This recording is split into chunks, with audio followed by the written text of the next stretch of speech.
Hey everyone, it's Faupel. You know what it is by now, let's just get right to it. So today as the riff writer I have Chowder, who you'll recognize from the very first Flip-A-Riff. Alongside myself as a riff flipper, I have Dan Hyland from Second Drive, and I have Jake from Astringency.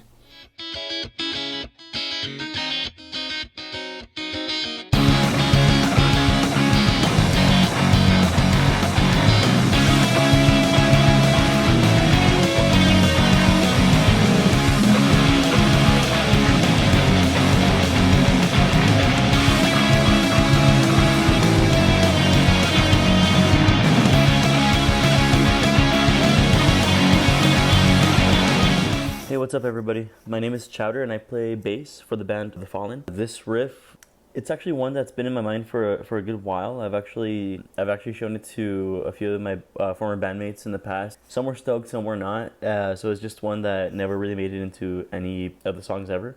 But it's one that's always been close to me, and I've always had fun listening back to this one. So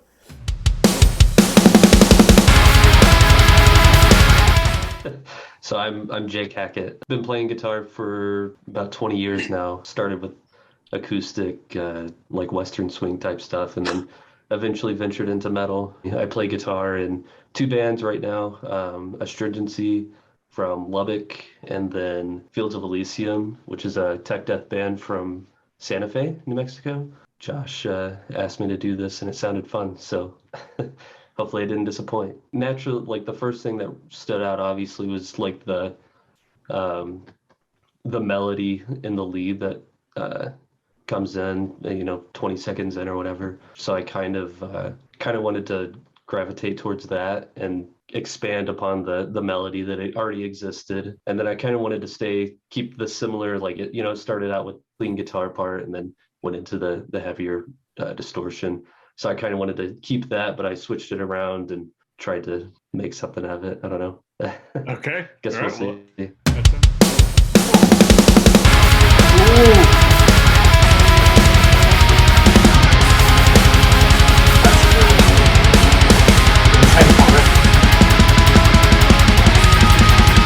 I think you can go very metal with it.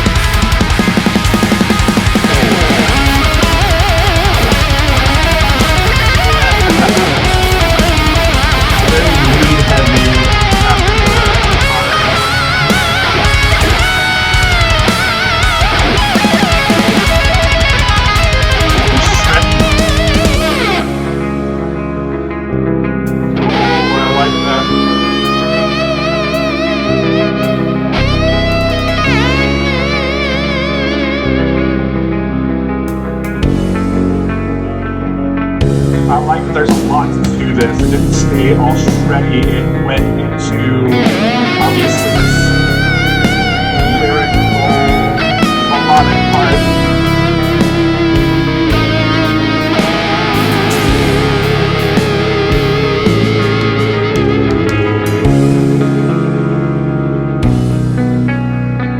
That's encompassing. This is a lot.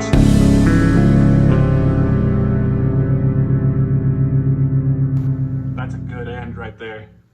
So wow, no, this really took a massive turn, not what I expected at all, but but it was pretty awesome. I'm not gonna lie, like I dug it. It was like what it was like power metal, right? Type of stuff going It's kind around of there. a little blackened metal, blackened death metal. Oh, that was beautiful though. Like the harmonies, everything that I heard was just like, oh, it was just killer, dude. I actually really liked this a lot. A lot Nice, more thanks, like man. powerful than I expected. The last half of the clean section kind of like devolved from the original melody type like chord progression, but Yeah, I'm glad you dug it, and I mean, you definitely made it your own. That's for sure. nice. Yeah, it sounded really cool. I had no idea what to expect from this project with other artists, but I really dug how they came out, man. I really thought it sounded really good. I really liked, there was a lot to this song. There was a lot more than I realized there was going to be, because I thought that just like the metal section was cool as heck just itself, and then it goes into a clean section. I'm just like, this is still going. This is amazing. Thanks. I thought the end actually, and I'm not saying like My favorite part was the end. No, that's not what I mean. Like the way it ended was probably my favorite part because it's like it was dissident. It was Right. there was so much to it. It was heavy. It was melodic. I really liked it a lot. Nice. That was good stuff. My name's Dan. I've been living in Lubbock since 2006. I came from the DFW area before that, and I came out here to go to Texas Tech, and just been there for a while. But a couple of years after moving here, I used to play drums. Back in the day, I've been playing for over 20 years now. But when I moved out here, I really wanted to get back into it. Bought a set, and eventually met up with somebody that we started a band called Second Drive, and I was drumming for Second Drive for like 13 years. And since the past couple years, we haven't really gotten together and practiced in a while, but I wouldn't say we're officially done. But we still communicate, we still talk, we did a lot of shows. In fact, I think we've done a show with the Astringency before. I want to say when I got this project, I was really looking for a reason to get back in the studio here, and it's been kind of difficult. I hadn't probably turned Pro Tools on in like 8 months, but I got in here and I was like, all right, cool. I was a little nervous about how this was going to come out. I will say it was a lot of fun. I say I'm primarily a drummer. I'm not really good with guitar stuff. I've tried. My brain does not connect that way, so I cheat in the studio when I'm writing.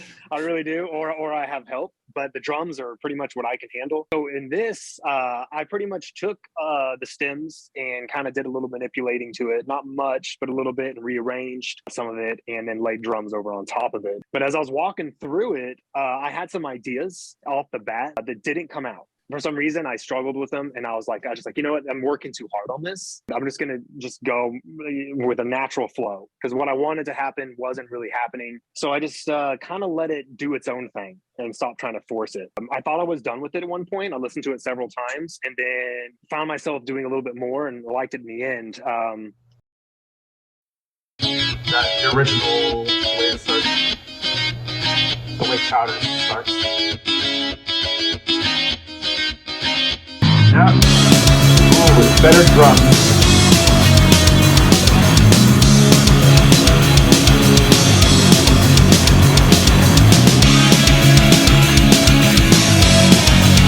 Definitely notice the difference with the drums. Like the drums are a lot better articulated. Oh, going back into the beginning. Yeah. It changes the whole feel of it. The way you articulate the drums.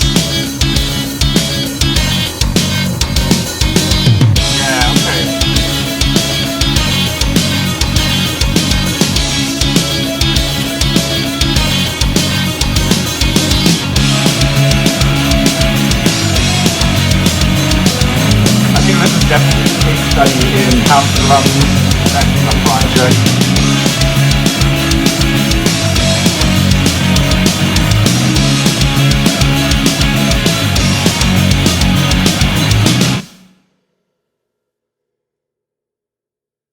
Cool, I'm back. Sure. Yeah, I think it's I always think it's really interesting to, I'm a guitar player, and what you mentioned about you being a drummer and not really being able to mess with the guitar parts, that's exactly how I feel with drums. And like, you can tell whenever a guitar player wrote the drums for a song and whenever a drummer wrote the drums, because like they feel it differently. So like halfway through, like just whenever it went back to the first riff, it was like more of a halftime feel type thing, and it was really groovy. So I dug it. I see what you mean by kind of cheating in the sense, but I liked it too. It was pretty awesome. But what really stood out, it definitely was the drums. Most definitely the drums. Like the second part, just like totally like just I was blown away by the drums on that one for sure. It's like super awesome. I really dug the sound. I like I said, I liked how you reworked I guess the little lead that I was doing in the beginning and put it back like again at the end. It built up with the drums, and I really liked that a lot. That's pretty awesome. Cool. Yeah, I definitely think this is this was definitely a case study in how drums can affect a project. And I mentioned that in my video too, is that there was like the same riff came up like twice and there was a different feel each time each section came up. It's absolutely showing how different drums make even just the same riff. You know, Right. it completely changes the feel. And Jake's absolutely right. You can absolutely tell when a guitarist wrote the drums and when a drummer did it. That's why I send off all my drums. I let drummers write the drums. Yeah, I hear you. All right, so I was absolutely the last one to finish this project, probably, because unless Jake finished his like 5 minutes before we started, I was definitely the last one. And usually two days ago. Yeah, usually it's not the case. Usually I am like the first one to finish it, the first one to get started, just by the nature of the project. You know, I'm the first one to access all that stuff. That was just not the case. I tried one other thing, maybe a couple other things of what I was going to do to this song, but just did not pan out. At first, I think I was going to turn this into like a ska project. I even wrote out some like trumpet, like sax. I do like ska. Yeah, so it's what immediately came to mind, but it didn't play out the way I thought it was going to. So it was actually, I don't know how this came up, but I started thinking about the Alexander line. And Alexander looked out and he wept, for there were no more worlds to conquer. I thought about turning that, instead of like worlds, as focusing all that power on the known world, focusing on like one individual person, which is horrible. It's like the most vindictive thing I can think of. And then I turned that into a song. I definitely attached to the melody that comes in from like the lead guitar, and I just worked it every way that I could. So I cried when I ran out of ways to overcome you. I felt in my knees when I heard the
halfway through my own clip. I forgot to hit record, but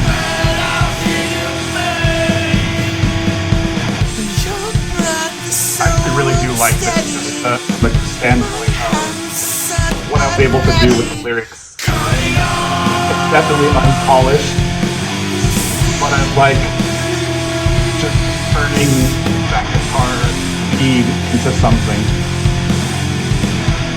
I don't think I did enough different from each time that da-da-da hits, but given time, I probably could have come up with something. Well, Jake is immediately to my right, so let's start with Jake. After you described what you were thinking of when you wrote this song, definitely like the almost like haunting like vocals during like the verse, I guess you might call it, was like definitely fit the theme. It was really cool. And then the powerful just like power chords with the like more power behind the vocals too. It was really like a really neat like back and forth between the verse and the chorus. I enjoyed it. Cool. All right, Chowder. This was totally different. I did not expect vocals, that's for sure. But it was pretty awesome. It felt, very haunting. Like you can feel pain and sorrow and all this. I guess like the sound and the way you were kind of singing, I don't know why I thought of vampires right off the bat.